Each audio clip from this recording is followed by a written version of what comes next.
Hey guys, in this video we're going to take a look at how you can show or hide weather conditions in maps on the iPhone 13 series. First, let's go back to the home screen by swiping up at the bottom of the screen. And on the home screen, tap on Settings. In Settings, go down and tap on Maps. In here, we go down and tap on Weather Conditions in the Climate section. So tap on the Weather Conditions toggle button to switch it off. Switch it on.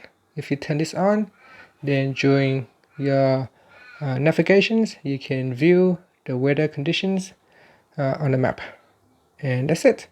Now you can tap on the back key at the top to go back to Settings, or you can swipe up at the bottom to go back to the home screen.